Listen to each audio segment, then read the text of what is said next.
আমাদের ভিতরে পিলখানার ভিতর এবং বাইরে আপনারা সকলে জানেন ঘটনাটা ঘটেছে পিলখানায় না, সাংবাদিক মুন্নিশার মাধ্যমে ষড়যন্ত্র করে, যার তদন্ত কমিশনের নাম এসেছে মুন্নিশার মাধ্যমে ষড়যন্ত্র করে পুরো বাংলাদেশে পিলখানার ভিতর এবং বাইরে ৪৮টা স্থাপনায় এই ধরনের ষড়যন্ত্র করে মিথ্যা বিদ্রোহ তকমা দিয়ে লাগিয়ে দিয়েছেন এবং এই বিদ্রোহের মিথ্যা বিদ্রোহের দায়ে পিলখানার ভিতর এবং বাইরে প্রায় ১৮,০০০ প্লাস বিডিআর সদস্যকে বিভিন্নভাবে চাকরিচ্যুত করা হয়েছে এবং ৮৫০ জন বিডিআর সদস্য তাদেরকে ফৌজদারি মামলায় কারাগারে রাখা হয়েছে। তার মধ্যে বর্তমানে অনেকে জামিন পেয়েছে এবং অনেকে এখনো জামিন পায় নাই। আমরা দাবি করব এবং দাবি জানাচ্ছি বর্তমানে যারা নিরপরাধ বিডিআর সদস্য কারাগারে আছে তাদেরকে দ্রুত যেন জামিনের ব্যবস্থা করা হয়। প্রিয় উপস্থিতি, আমরা যারা বিশেষ আদালত মানে তৎকালীন সরকার প্রধানমন্ত্রী শেখ হাসিনা কালো আইন তৈরি করে বিডিআরকে বিভিন্ন ভাবে সেবা দিয়েছেন। ১৮,০০০ প্রত্যেক বিডিআর সদস্যকে দ্রুত সম্মানের সহিত চাকরিতে ফেরত বহন করতে হবে এবং আমি আরো দাবি জানাচ্ছি আমাদের সকল প্রকার সুযোগ সুবিধা আমাদেরকে দিয়ে দিতে হবে। প্রিয় উপস্থিতি, আমরা আশ্চর্য হয়ে যাই, তৎকালীন সরকার স্বরাষ্ট্র উপদেষ্টা মহোদয়, আইন উপদেষ্টা মহোদয়, প্রধান উপদেষ্টা মহোদয় আমাদেরকে আশ্বাস দিয়েছিলেন যে আমাদেরকে সুস্থ একটা বিচার করে দেবেন, কিন্তু আমরা কিছু পাই নাই। আমাদের সাথে শুধু করেছেন প্রতারণা।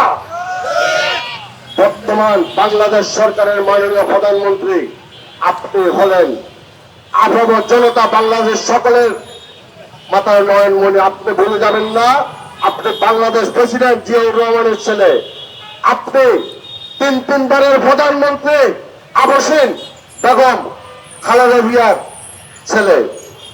একমাত্র আপনার দ্বারাই সম্ভব আমাদের এই পিলখানার যে সুপরিকল্পিত যে হত্যাকাণ্ড ঘটানো হয়েছে, এই হত্যাকাণ্ডের সঠিক একটা তদন্ত করে আপনি একমাত্র আমাদেরকে পৌঁছানো দিতে পারেন এবং পুরা জাতি আপনার দিকে তাকিয়ে আছে।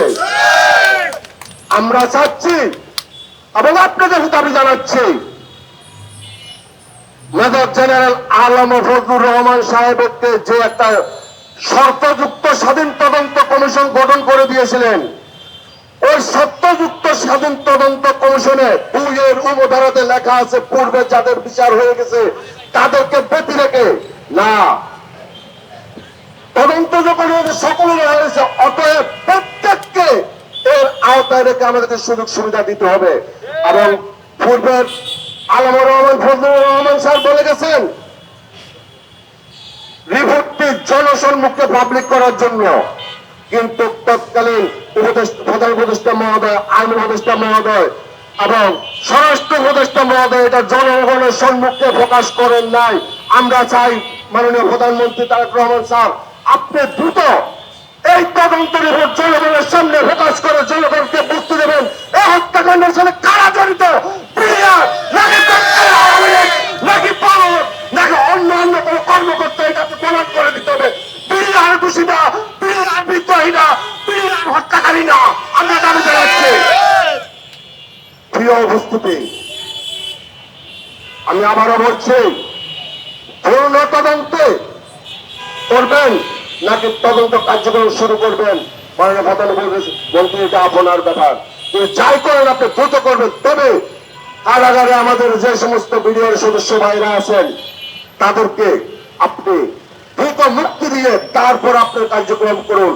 যদি ওখানে কোনো দোষী থাকি থাকে আমরা প্রয়োজনে তাদেরকে আমরা সহ আবার গ্রেপ্তার করে নিজে হাতে আপনাদের হাতে উড়ে দেবো, তবু আপনি আমাদের নিরপরাধ জেল বন্ধুদেরকে তাদের পরিবারের কাছে যাওয়ার সুযোগ করে দিন। আপনার কাছে আমরা আগনই জানাচ্ছি বিডিআরের সুরক্ষা থেকে।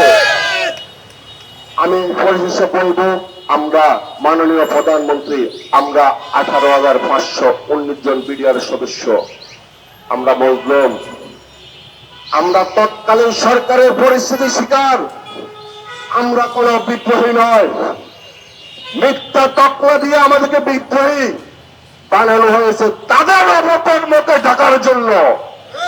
ইতিমধ্যে আলেমা ফজলুর রহমান সাহেবের তদন্তে উঠে এসেছে এই হত্যাকাণ্ডের সাথে কারা জড়িত, এই হত্যাকাণ্ডের সাথে কারা জড়িত ইতিমধ্যে তা প্রমাণ হয়ে গেছে।